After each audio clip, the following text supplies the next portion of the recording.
काय सांगाल, आज सभापतीच्या निवडी होत्या, मोठ्या मताधिक्याने तुमची निवड झालेली.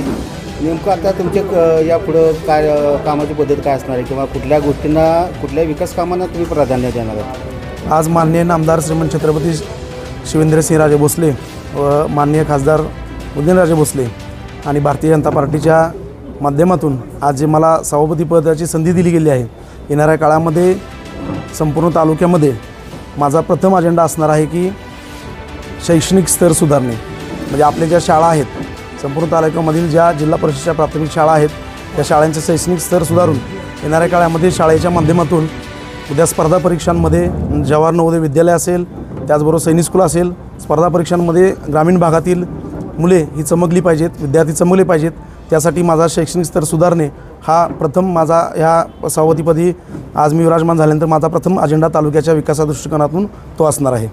शैक्षणिकदृष्ट्या आपल्या तालुक्यामध्ये जास्तीत जास्त भरीव काम व्हावासाठी आपण करणार आहे, परंतु जे काय इन्फ्रास्ट्रक्चर असतो ग्रामीण भाग, त्यासाठी आपलं काय असणार? ग्रामीण भागाच्या इन्फ्रास्ट्रक्चरमध्ये आज आपले मंत्री महोदय माननीय आमदार शिवेंद्रसिंहराजे भोसले आज सार्वजनिक बांधकाम मंत्री आहेत. त्यांच्या माध्यमातून संपूर्ण तालुक्यामधील वाडी वस्त्यांवर रस्ते असतील, त्याच्या पूल असतील, ज्या ठिकाणी ओढ्या नाल्यांचे प्रश्न असतील, ते येणाऱ्या काळामध्ये त्यांच्या माध्यमातून मी मूलभूत सुविधा देण्यासाठी प्रयत्नशील राहणार आहे. काय सांगाल, गेल्या अनेक वर्षापासून प्रशासक होता, आता तुमची निवडी झाली, तुमच्या हातात सत्ता आहे, नेमकं कशा पद्धतीनं कुठल्या गोष्टीसाठी आपण प्राधान्याने काम करणार आहात? एक मिनिट पॉज. बाबा महाराजांच्या धन्यवाद व्यक्त करते आणि त्यांच्या आदेशानुसार आम्ही पूर्णपणे कामे करू. शाळेची गावातले विकासांची कामे पूर्णपणे प्रयत्न करू.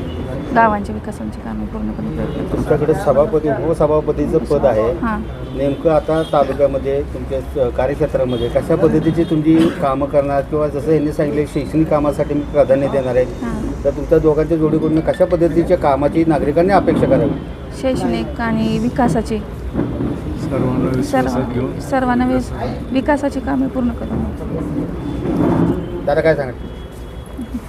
येणाऱ्या काळामध्ये निश्चितच सातारा तालुका हा तसं पाहायला गेलं तर सातारा तालुक्यामध्ये शिवतर असेल, वरणे असेल, हा भाग पूर्ण शेतीनिष्ठ भाग आहे. त्याचबरोबर आपला परळी भागाचा बघायला गेलं तर परळी भाग हा डोंगर भाग आहे. म्हणजे सातारा तालुका हा पूर्णपणे आज उरमोडी, कृष्णा आणि वेण्णा या 3 नद्यांच्या प्रवाहामध्ये असणारा सातारा तालुका आहे.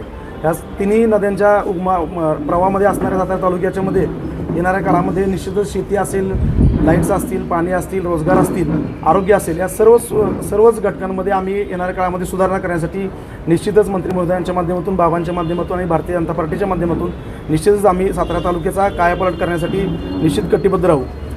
मागील काळामध्ये 4 वर्ष निवडणुका झाल्या नव्हत्या, पण आत्ताच्या निवडणुका झाल्या आणि या निवडणुकांमध्ये भारतीय जनता पार्टीला आज आपले भारत देशाचे लाडके पंतप्रधान माननीय नरेंद्रजी मोदी साहेब, त्याचबरोबर आपले महाराष्ट्राचे लाडके मुख्यमंत्री देवेंद्र फडणवीस साहेब यांच्या माध्यमातून आणि खासदार साहेब आणि नामदार साहेब मंत्री महोदय यांच्या माध्यमातून येणाऱ्या काळामध्ये निश्चितच विकासाच्या दृष्टिकोनातून निधी आणण्यासाठी निश्चित आम्ही सातारा तालुका हा सुजलाम सुफलाम करू. आणि राज्यामध्ये सातारा तालुक्याचं 1 नंबरचं सातारा तालुक्याचे जे स्वप्न कैलासवासी भाऊसाहेब महाराजांनी, जे सहकाररत्न कैलासवासी भाऊसाहेब महाराजांनी जो पाया रचला, सातारा तालुक्याचे भाग्यविधाते तो पाया रचला आणि जे माननीय शिवेंद्रसिंहराजे भोसले यांनी जे स्वप्न बघितलेलं आहे, ते स्वप्न पूर्ण करण्यासाठी निश्चितच ते इंद्रधनुष्य पेलण्यासाठी आम्ही सर्व, मी असतील, माझ्याबरोबर उपसभापती असतील, त्याचबरोबर आमचे सर्व सभागृहातील सर्व सहकारी, सर्वच्या सर्व 16 सहकाऱ्यांना, सर्व पदाधिकाऱ्यांना, सर्व आणि त्याचबरोबर पंचायत समितीमधील सर्व विभागाच्या संबंधित अधिकाऱ्यांना, BDO साहेब असतील, आरोग्य विभाग असेल, शिक्षण विभाग असेल, या सर्वांना घेऊन, सर्वांना एकत्रित मूड बांधून, सर्वांच्या समन्वयाने आणि संपूर्ण सातारा तालुक्यातील जनतेचे प्रश्न सोडवण्याच्या दृष्टिकोनातून त्यांच्या आशीर्वादाने आम्हाला जी संधी मिळालेली आहे, ती संधीचं नक्कीच आम्ही सोनं करू. धन्यवाद.